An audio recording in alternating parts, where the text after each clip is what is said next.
Chapter 4. Lord Byron's Daughter. This is what I read. On January the 21st, 1817, Claire Clairmont, 19 years old, had a baby daughter in a town called Bath in England. The baby's father was the poet Lord Byron, but he was not Claire's husband. They were lovers for a while, but then Byron went to Italy. He did not love Claire, and he did not want to be with her. So Claire lived with Byron's friends, the poet Shelley, his wife Mary, and their 2 children. Claire and Mary were half-sisters. They had the same father, but different mothers. Shelley liked children very much, and he felt a strong love for Claire's baby. He hoped that his friend Byron would help Claire and her daughter. From Bath, he wrote to him, "Claire has a very beautiful girl. Her hair is fair, and her eyes are blue. Claire calls her Alba." Byron wanted to see his baby daughter, and he asked Shelley to bring her to Italy. Shelley wanted to live in Italy too, so he and his family, and Claire and her baby, all travelled there. The baby was a year old, and now she was called Allegra, because Byron liked the name. In Italy, Claire decided to give Allegra to Byron, because she thought that the daughter of an English lord would have a good future. Shelley said to her, "No, don't do it, Claire, or you will never see your daughter again." But Byron was rich, and Claire thought that Allegra would have a better life with him. Of course, she did not want to give Allegra to Byron, and when she sent the child to him in Venice, she was very unhappy. In a letter to a friend, she wrote, "In the spring of 1818, I sent my little darling to her father. She was the only thing that I loved in the world." It was a terrible mistake. Allegra lived with her father in a big house called the Palazzo Mocenigo. It was full of strange animals and even stranger people. After a while, Lord Byron understood that it was not a good home for a child, so he gave Allegra to an English family in Venice, and in August Claire saw her there. Then Byron said that Claire and her baby and Shelley's family could stay at his villa near a town called Este. For 2 months, Claire was happy there with Allegra.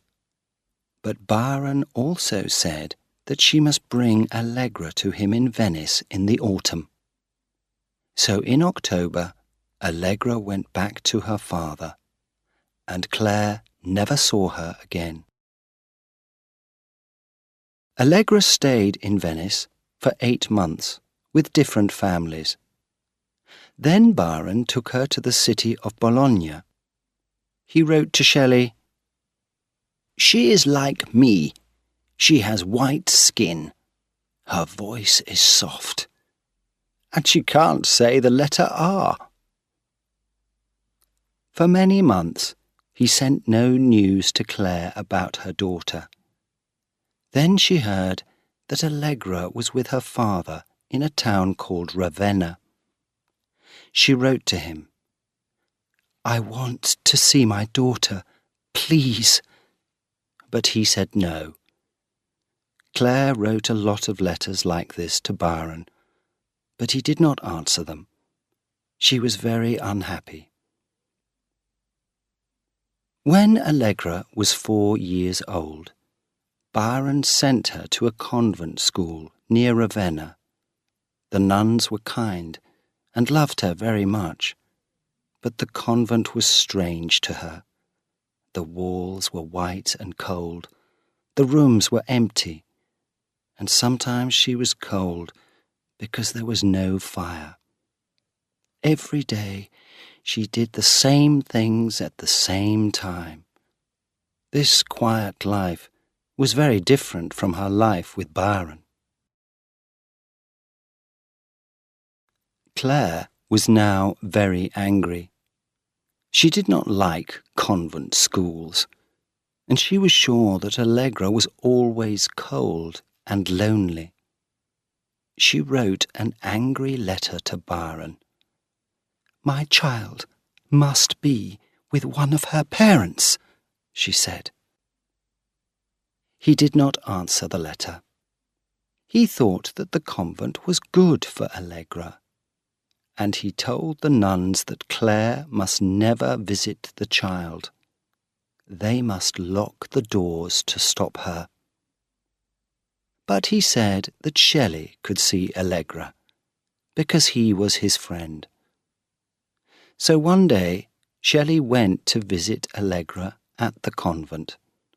He wrote in his diary, "She is tall and pale, but her eyes are very blue, and she has a lot of blonde hair.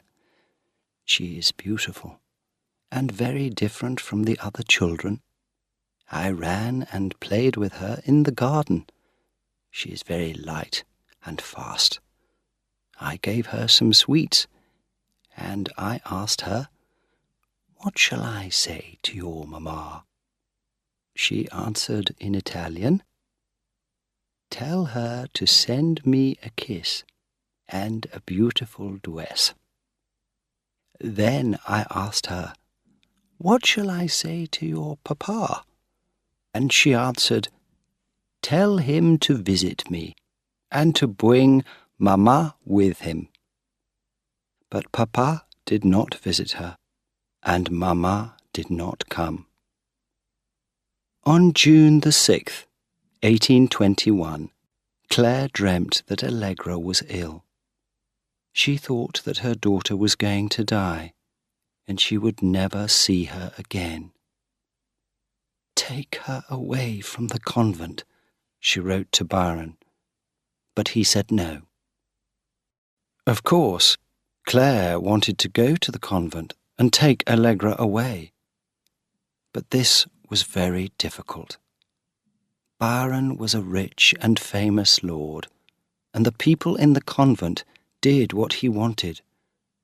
They locked the doors. And then Allegra got a fever. The doctor came and gave her some medicine. For a while she was better, and the nuns hoped that she would live. But she died on April the 21st, 1822. She was 5 years and 3 months old. Shelley was afraid to tell Claire that Allegra was dead. He thought that she would try to kill herself. But one evening, Shelley, Mary, and some friends were talking about Allegra when Claire came into the room. At once, everybody stopped talking, and she knew. "Allegra's dead, isn't she?" she said. So Shelley told her the sad story. She was very unhappy and wanted to die. Shelley was also unhappy. He loved Allegra like a daughter, and he could not forget her. 2 weeks after Allegra died, he was with one of his friends on the balcony of a house by the sea. Suddenly, he saw a child with long, fair hair and very blue eyes. She was coming out of the sea, and she was smiling at him. In the moonlight, he saw that she wanted to come to him. "Look, there it is," he said to his friend. "Can you see her? Look, there." but his friend saw nothing. It was Allegra's ghost. And 50 years after Allegra died, Claire wrote to a friend, "I can never forget my darling child. But did she really die? Byron and Shelley said that she died, but I have heard that she is alive. Some people say that they have seen her. I am sure that she is alive."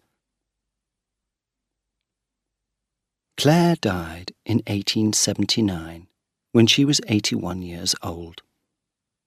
Her tombstone is in the cemetery of Santa Maria dell'Antella at Bagno a Ripoli.